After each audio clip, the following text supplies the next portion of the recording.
Hablamos con don Francisco Jurado, que es el arquitecto designado por el Ministerio de Cultura para la reconstrucción de la Torre del Espolón y de la muralla dañada por el terremoto del pasado 11 de mayo.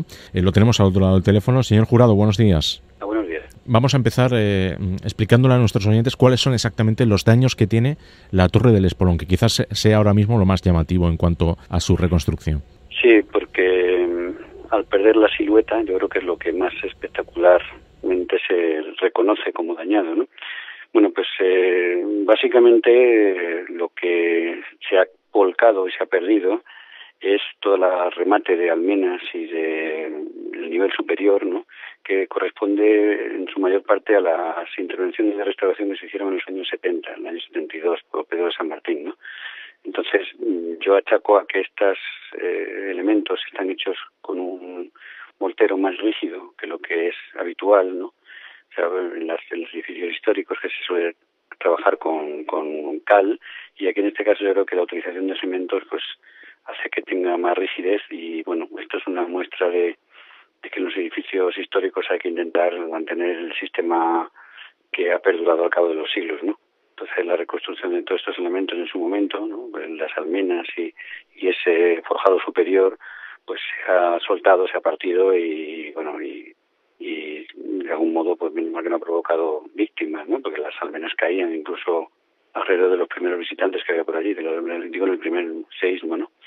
Luego, bueno, esto pues lo que implica es que hay que desescombrar toda la parte superior y intentar salvar lo que son las bóvedas de arriba, que también están bastante agrietadas, ¿no? Lo que más, digamos, más peligroso o más difícil de arreglar es que hay como un tercio de la torre que en los movimientos sísmicos, como una sacudida hacia uno hacia otro, ¿no? Entonces, digamos que se ha partido en dos partes, ¿no?, en dos trozos, y ese tercio de la torre pues luego se recoloca de un modo desplazado respecto a su posición original, ¿no? Entonces ahí hay como 20 centímetros de desplazamiento de lo que es ese trozo. Estamos hablando de un trozo, para hacernos una idea, es como si fueran los pesos, unas 500 toneladas, ¿no?, contra las 4.000 y pico que pesa la torre entera, ¿no? Entonces ese trozo está ahora mismo en una posición que no es exactamente la que tenía, ¿no? ¿Qué ocurre? Que es imposible recolocarlo, es como si se encajara en una grieta que entra material dentro y ya no se puede volver a situar igual, ¿no? No encaja el rompecabezas, ¿no? Entonces estas cuestiones es que o se demuele ese trozo y se reejecuta entero, con lo cual yo creo que es un tema muy costoso, es un poco peligroso porque podría peligrar trozos de bóvedas que entonces también podrían caer, o es el sistema que yo estoy siempre, desde el primer momento lo he dicho, que hay que asumir que se le va a quedar esa cicatriz, ¿no?, utilizar un símil humano, ¿no?, a la torre del terremoto, y lo que hay que hacer es directamente restañar esos agrietamientos para que esa esquina siga siendo estable, ese trozo que se ha partido con respecto a lo demás, y bueno, pues sencillamente volver a reparar y volver a reconstruir los elementos que se han perdido, ¿no? Ese proceso es muy complicado en cuanto a esa grieta. Bueno, es sencillamente al principio es un poco, vamos a ver, un problema de miedo, vamos a decirlo así, ¿no? Yo cuando llego allí, de ahí se ve por el interior de la escalera, ¿sabes? Los muros de esta torre están hechos con dos hojas de 1 metro de espesor y una escalera por en medio que tiene 80 centímetros que va subiendo y girando, ¿no?, alrededor de las paredes, ¿no? Entonces, la rotura se ha producido por un punto en el que coincide, bueno, pues vamos a decir, las ventanas con la vuelta de una esquina de la escalera. Entonces ha cogido, digamos, un punto débil y ha partido por ahí, ¿no? Claro, cuando uno sube por esa escalera y ves la luz a través de las grietas y ves como los muros están, vamos a decir, casi en el aire, simplemente acodolados uno con otro, pues ese momento psicológicamente es muy malo, ¿no? Lógicamente lo humano es pensar que hay que apuntalar, que hay que salir corriendo, que hay que hacer algo, porque eso es muy peligroso. Yo realmente estoy más acostumbrado a trabajar en edificios que tienen, por supuesto, ruinas aparentes, y entonces en este caso pues intenta uno generar un poquito de prudencia por aquello también de que si no pues te puedes meter en unos costos que luego no puedes llegar a ellos, y por otro lado pues también evaluar en qué sentido. Yo creo que esa es la labor de los técnicos, ver si una cosa es peligrosa o no, o si es estable o no, ¿no? Entonces, bueno, lo primero que dije es que se rellenara esa grieta, que si antes el muro tenía 1 metro de espesor, ahora al estar desplazado una parte respecto a otra, lo que tiene de común son 60-70 centímetros, pero eso es suficiente para que eso siga apoyándose y no tenga problemas. Entonces, bueno, eso ya se ha hecho. La grieta se ha cerrado, y en el momento que se ha cerrado la grieta se ha quitado, digamos, gran parte de la peligrosidad, con lo cual no hace falta ni hacer apeos ni hacer atados en principio, ¿no? Simplemente ahora es seguir. Estamos ahora mismo trabajando más en el tema de la bóveda, pues la bóveda también está muy partida, también los nervios de la bóveda superior, ¿no? Tiene desplazamientos importantes, y bueno, pues también pasa lo mismo, cuando uno ve de cerca es como para salir corriendo, pero bueno, los que estamos acostumbrados a estas cosas sabemos que es un problema de sujetar, rellenar y volver a darle continuidad a los materiales. A mí me parece fundamental que la torre siga siendo la misma torre, o sea, que no sean reconstrucciones nuevas, sino que sean los propios elementos los que se están manteniendo en su sitio, ¿no? Todo este proceso de reconstrucción, ¿cuánto tiempo se podría prolongar? Bueno, pues una vez que, digamos, has evitado el peligro de desplazamientos mayores, pues ya estamos en una labor ahora mismo de desescombrado de la parte superior, y yo creo que la torre del espolón, vamos, tenemos que ver un poco luego si se complica la cosa o no, o me refiero a complicar a efectos de que, claro, va descubriendo uno, mientras más se acerca a las cosas, descubre más sitios rotos y más sitios que hay que intervenir con un poco más de cuidado, ¿no? Pero bueno, yo creo que para finales de este año podría estar perfectamente la torre acabada, ¿no?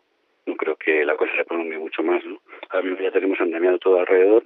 Pasaremos, de momento estamos, como digo yo, en la fase estructural, ¿no? Cuando terminemos la fase estructural veremos hasta qué punto entramos en la fase estética de acabados y de elementos, digamos, de decoración, o al menos cosas de estas que permitan, pues, que la torre pueda ser abierta sin mayores problemas, ¿no? En cuanto a otros lugares dañados en la fortaleza. Bueno, pues también estamos trabajando en paralelo en la muralla, en el tramo de muralla que se cayó al lado también allí, muy cerquita de la torre, dentro del recinto del Taller del Tiempo.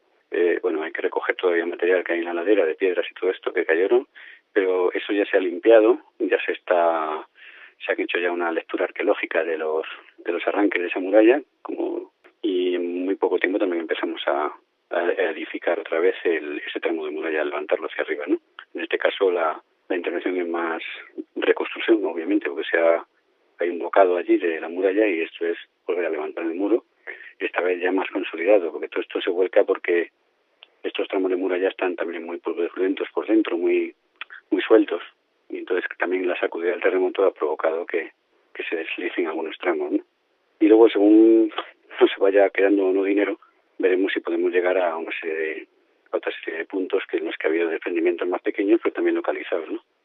Inventariados, ¿no? Entonces, bueno, vamos a darle prioridad a la torre y a este tramo, y luego intentaremos ir asegurando otros tramos, ¿no? Las emergencias funcionan así, ¿no? Se funciona con un dinero que tienes que ir interviniendo, digamos, en la parte más peligrosas, y luego, pues, quizá los acabados dejarlos para otra intervención más posterior que ya no sea de urgencia como esta, ¿no? Bueno, a usted se le encarga la reconstrucción de estos daños provocados por los terremotos, porque conoce muy bien, ¿no?, la fortaleza de Lorca. Bueno, yo soy el director de las obras del Parador actualmente, ¿no? Aunque el proyecto original no es mío. Yo empecé a trabajar en el 2008 en la fortaleza. Bueno, primero en el Parador, después también soy el autor del proyecto de urbanización del Parador, y ahí ya sí que he intervenido en todo el tramo de muralla sur, que se habrá visto que se ha restaurado, en la ermita de San Clemente también, en la Torre Alfonsina, que también estamos haciendo un peto de arriba. Entonces, bueno, pues todo esto es en el patio estrellado, delante de la Torre Alfonsina. Todos estos elementos yo estaba ya restaurándolos en la propia obra de urbanización, que por cierto, bueno, en principio no ha tenido excesivos daños, ¿no? De hecho, también la estructura esta del parking para el Parador, que está literalmente apoyada en la ladera, liberando todos los restos arqueológicos que hay debajo, ¿no?, que luego se podrán descubrir y percibir perfectamente, ¿no? Y bueno, pues todas estas cosas afortunadamente no han tenido ningún tipo de daños leves, ¿no? La ermita de San Clemente, he de decir que si no llegamos a hacerle la cubierta de madera, que también ahora sabiendo en los medios, ¿no?, según se iba ejecutando en su momento, una cubierta de madera que tiene, pues si no hubiéramos hecho esto hubiera estado en el suelo ahora mismo, ¿no? A pesar de eso, pues también hubo algún muro que se desplazó unos 20 y tantos centímetros, pero bueno, lo mismo, ha estado sujeto por la parte de arriba, lo hemos ya cerrado las grietas y ahora le meteremos unos anclajes, digamos, de fibra de vidrio, que lo que hace es darle mayor rigidez, ¿no? Pero en fin, todas estas cosas hay que hacerlas con un poquito de conocimiento de cómo funcionan estos edificios, porque lo que digo, a veces la excesiva rigidez pasa con lo que ha pasado con la parte de arriba de la torre del espolón, ¿no? Que lo que provoca es que se mueva en bloque o se caiga todo, ¿no? Entonces hay que ser consecuente con el sistema constructivo que tienen estas construcciones, ¿no? Cuanto al edificio, al nuevo edificio del Parador.